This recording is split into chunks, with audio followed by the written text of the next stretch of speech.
Amados, sean ustedes muy bienvenidos a este tu devocional. Que la gracia, la misericordia y el amor de Dios sea con cada uno de ustedes.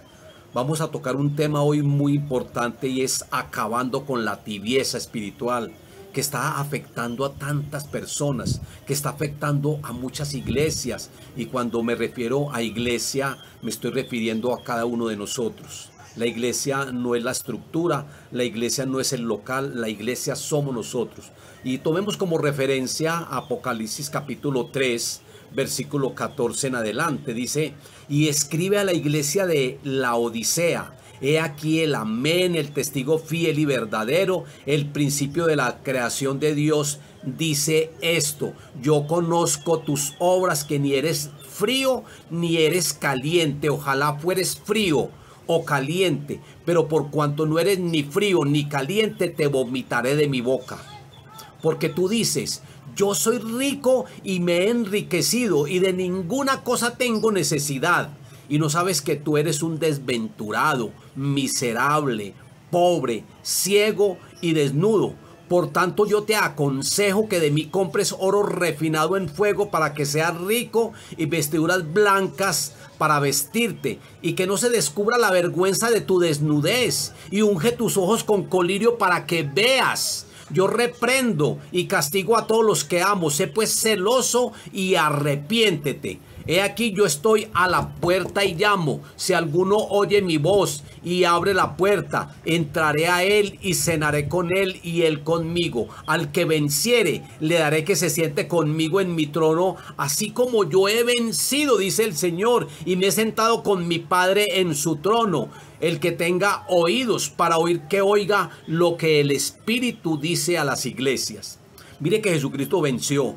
Él dice: así como yo he vencido. Es decir, que esto es una tentación y esto es una problemática que le puede ocurrir a cualquiera. Aunque Jesucristo no vino con ese propósito, él sabía muy bien lo que hacía. Jesucristo, es más, cuando el diablo viene hacia él, él dice: ahí viene el príncipe de este mundo, pero él nada tiene que ver conmigo. Él no tenía, ahí el enemigo no tenía que ver con Jesucristo para nada, ni con mujeres, ni con riquezas, ni nada de eso. El Señor se desvinculó de esas cosas para no tener problemas con nada de eso. Eso es muy importante. Está bien que uno sea bendecido y que tenga recursos, pero hay que saberlos manejar, hay que ser buenos administradores de todo lo que el Señor nos ha entregado. Las cartas a las iglesias no solo hacen referencia a las épocas por los que ha vivido la iglesia, por los tiempos en los que ha pasado y en los tiempos que va a pasar, porque Apocalipsis es una carta para, o un libro más bien, y estas cartas son para los tiempos posteriores, sino que también tienen un enfoque en la condición moral y espiritual de la iglesia de Cristo. Y se dice que estamos en la última etapa, porque que estamos en la iglesia de Laodicea, que es la última de las 7, por la tibieza. Porque en estos tiempos hay mucha tibieza. Se está viviendo en una tibieza sorprendente que uno dice: pero qué tibieza la que hay. Es que si el Señor dice: mire, yo prefiero que sean fríos, porque yo sé qué hacer con los fríos, pero no tibios, porque es que a los tibios está en un punto neutral, que el Señor no sabe si estar adentro o afuera. Están las puertas ahí. Y eso es muy delicado. Para el Señor eso es abominable. Para el Señor eso es un vomitivo. Entonces nosotros tenemos que tomar determinaciones y dejar toda tibieza. Las tibiezas hay que dejarlas. Y ustedes se han dado cuenta de que hay mucha tibieza. Eso es algo que está en las iglesias en puro auge, y hay que renunciar a todo esto. Ante esta problemática tan grande y tan común en el pueblo de Dios, es importante tomar conciencia y acabar con esa tibieza, que es un repudio definitivamente. La tibieza en el contexto bíblico podríamos definirla como intentar vivir una vida mezclando la voluntad de Dios y la voluntad del hombre. No podemos mezclar la voluntad de Dios con la voluntad del hombre. La voluntad del hombre tiene que estar sujeta a la voluntad de Dios. Y cuando uno se somete o se sujeta a la voluntad de Dios, todo sale perfecto. porque la voluntad de Dios es buena, es agradable y es perfecta. No hay un elogio para los tibios. Esta iglesia de Laodicea no tuvo ningún elogio de parte del Señor. Y es por el repudio tanto de esa tibieza que no se encontró nada bueno para decirles. ¿Cómo podemos definir la tibieza espiritual? Es una hipocresía delante de Dios. Es mostrar lo que realmente no somos. Es hipocresía. Es que hay personas que son tan hipócritas porque muchas veces están levantando manos y adorando a Dios, y otras veces están por fuera con esas mismas manos golpeando a alguien, maltratando a alguien. Hay muchas personas que están alabando a Dios, pero afuera están cantando otras cosas, están adorando al enemigo. Entonces no se puede así, no, tenemos que definirnos, dejar tanta hipocresía. La tibieza espiritual es tener un pie en Dios y otro pie en el mundo.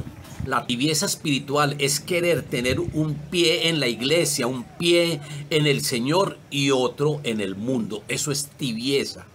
No saben dónde están parados. No saben si en la iglesia o en el mundo. Están mezclando. Están en ese punto neutral. Y eso es lo que hay que corregir. Eso es lo que el Señor abomina. Es lo que el Señor no permite que eso se haga. Es estar apoyando las cosas espirituales y al mismo tiempo viviendo las cosas carnales. La tibieza es querer tener la mitad de la vida en el reino de Dios y la otra mitad en el reino de las tinieblas, lo cual es imposible porque es una abominación delante de Dios, porque es intentar adorar a dos señores, rendirle servicio a Dios y rendirle servicio al mundo.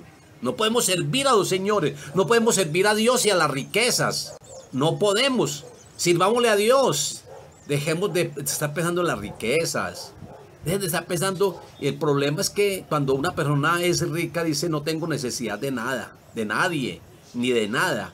Se creen muy autosuficientes, que esa es la segunda causa por lo cual existe la tibieza. Entonces, ¿cuáles son las causas de la tibieza en los creyentes de la Odisea y en la iglesia actual? Ahí está en el versículo 17, porque tú dices, yo soy rico y me he enriquecido y de ninguna cosa tengo necesidad, y no sabes que tú eres un desventurado, miserable, pobre, ciego y desnudo. Por tanto, yo te aconsejo que de mí compres oro refinado en fuego para que seas rico, y vestiduras blancas para vestirte, y que no se descubra la vergüenza de tu desnudez, y que unjas tus ojos con colirio para que veas, dice el Señor a esta iglesia. Y dice el Señor a muchas personas, a muchas iglesias, a muchos creyentes que tienen esta misma posición, que creen que son muy ricos y que no tienen necesidad de nada. Esa es la primera causa por la cual el Señor dice que ocurre la tibieza. Son las riquezas económicas. Eso es lo que lleva a las personas a esa tibieza. Y el Señor dice, tú eres un tibio, porque tú dices, yo soy rico y me he enriquecido. En la primera carta del apóstol a Timoteo, versículo 10 dice, porque la raíz de todos los males es el amor al dinero, el cual codiciando algunos se extraviaron de la fe y fueron traspasados por muchos dolores. Y el versículo 9, porque los que quieren enriquecerse caen en tentación y en lazo. Los que quieren enriquecerse. Que muchas personas que quieren enriquecerse, que quieren atesorar y tener más y más y quieren enriquecerse. No, quites esa idea de tu mente. ¿Cuál querer enriquecerme? Yo sé que esto para muchos no es bueno. Yo sé que muchos rechazan esa posición, pero es lo que la palabra de Dios dice. Es que no lo estoy diciendo yo, no lo está diciendo Luis Fernando, lo está diciendo la palabra de Dios, que hay muchos que quieren enriquecerse y caen en tentación y en lazo del enemigo. Porque es que al final de los tiempos, estas personas que no piensan sino en riquezas y que de pronto las riquezas son tan importantes para ellos mismos, que cuando llegue el tiempo de la marca, estas personas se van a dejar marcar. Porque los que no tengan la marca no pueden comprar ni vender y tienen que dejar muchas cosas. ¿Qué le dijo el Señor a aquel joven rico? Él dice, Señor, ¿qué haré para entrar en el reino de los cielos? Y el Señor dice, cumple los mandamientos.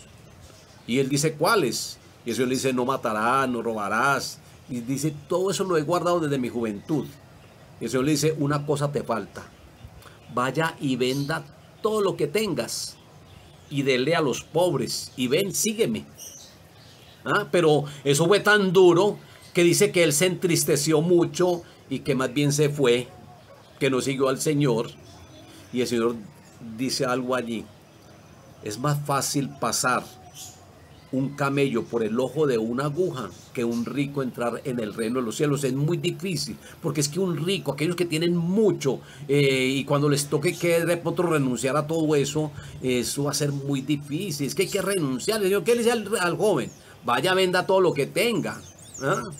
Jesucristo en Mateo 6:19 dice: no os hagáis tesoros en la tierra donde la polilla y el orín corrompen, y donde ladrones minan y hurtan, sino haceos tesoros en el cielo, donde ni la polilla ni el orín corrompen, y donde ladrones no minan ni hurtan, porque donde está vuestro tesoro, allí también está vuestro corazón. Ninguno puede servir a dos señores, porque o aborrecerá a uno y amará al otro, o estimará al uno y menospreciará al otro. No podemos servir a Dios y a las riquezas. Pero muchos pierden la visión, pierden la salvación por el dinero. Muchos creen que es que cuando uno recibe un dinero por allá mal habido, creen que son una bendición. Hay personas que hacen negocios ilícitos y eso no está bien. Es que aman tanto el dinero. Hay mega iglesias, iglesias muy grandes, que tienen ese enfoque solamente en atesorar, en conseguir. Tienen aviones, tienen lujos, carros de alta gama, guardaespaldas, regalos extravagantes que se dan. Y otra cosa que tienen algunas iglesias, que tienen ese enfoque en las riquezas y que han alcanzado a tener mucho, es que estas personas o estas iglesias llegan al punto de sentirse más importantes que todo el mundo, y colocan ahí reverente. Y eso no es así, eso lleva a la vanagloria. Sí, es que el dinero hace sentir a la persona, cuando no es bien manejado, como alguien que es muy importante en la vida. Y eso no es así. El dinero no nos hace a nosotros importantes. A muchos sí, muchos lo creen y muchos se sienten así. Pero no, nosotros somos importantes para Dios. Es cuando nosotros nos enfocamos en la vida espiritual. Nosotros somos importantes para Dios. Es cuando nosotros le servimos a Él. Somos importantes para el Señor. Por eso yo les digo que hay que corregirnos y hay que tomar conciencia de esta palabra. Hay que tomar conciencia de este estado de esta iglesia de la Odisea, que se creían tan ricos, con tanto poder monetario. Y ya no tengo necesidad de nada, ni de Dios siquiera. Porque con el dinero es el Dios para mí, y con el dinero yo compro lo que sea. Miserables, desnudos, pobres. Ese es el concepto que Dios tiene de ellos, aunque el concepto de ellos sea diferente. El concepto de ellos es que ellos son muy importantes, pero el concepto de Dios es que ellos son unos miserables y son unos pobres. Ellos no son ricos. El Señor les dice: ustedes son unos pobres desventurados. No son bienaventurados, son desventurados, dice el Señor. Caso contrario a la iglesia de Esmirna. La iglesia de Esmirna era una iglesia pobre económicamente, pero rica espiritualmente. El Señor les dice ahí a los de Esmirna en Apocalipsis capítulo 2 versículo 9: yo conozco tus obras y tu tribulación y tu pobreza. Pero dice el Señor ahí está en la misma palabra: pero tú eres rico. Yo conozco tu tribulación y tu pobreza, pero tú eres rico. En cambio a los otros les dice lo contrario: ustedes dicen que sois ricos, pero ustedes son unos pobres desventurados. Entonces mire el concepto que el Señor tiene de las personas. Mire, es que no es el concepto de uno, es lo que Dios piense acerca de nosotros. Hay personas que tienen a esas riquezas como a un Dios, al Dios monetario, o hay otros que son tan ávaros que se convierten en idólatras. El amor al dinero es idolatría. y es la raíz de todos los males. Pero mire lo que dice Colosenses 3, 5 al 6. Hasta es morir pues lo terrenal en vosotros: fornicación, impureza, pasiones desordenadas, malos deseos, avaricia, que es idolatría. La avaricia es idolatría. Personas que son tan ávaros, que quieren atesorar, que ven a un necesitado y no son capaces de ayudarle, porque creen que se van a quedar sin nada. Hay personas que aguantan hambre teniendo dinero para no gastar. Son tan ávaros y eso se convierte en pura idolatría. En conclusión, dependamos de Dios. No pongamos tanto la mirada en la riqueza, o no la pongamos. Sirvámosle a Dios, seamos importantes para Dios. No nos creamos tan importantes porque de pronto tenemos algo. No, vamos a orar más bien. Padre, yo te doy gracias, Dios bueno y Dios maravilloso, en esta hora. Gracias, Dios soberano, Dios bueno, por ser tan maravilloso, tan bueno con cada uno de nosotros, Señor. Gracias, Señor, porque tú eres nuestro sustentador. Nosotros sí tenemos necesidad de ti, Señor. Nosotros no tenemos, Señor, dependencia del dinero. No dependemos del dinero. Nosotros dependemos de ti, porque tú eres nuestro proveedor, porque tú nos bendices, porque tú nos ayudas, porque tú nos provees, Señor amado. A ti te alabamos, Señor, a ti te exaltamos y te bendecimos en el nombre de Jesús. Amén y amén. Muchas bendiciones.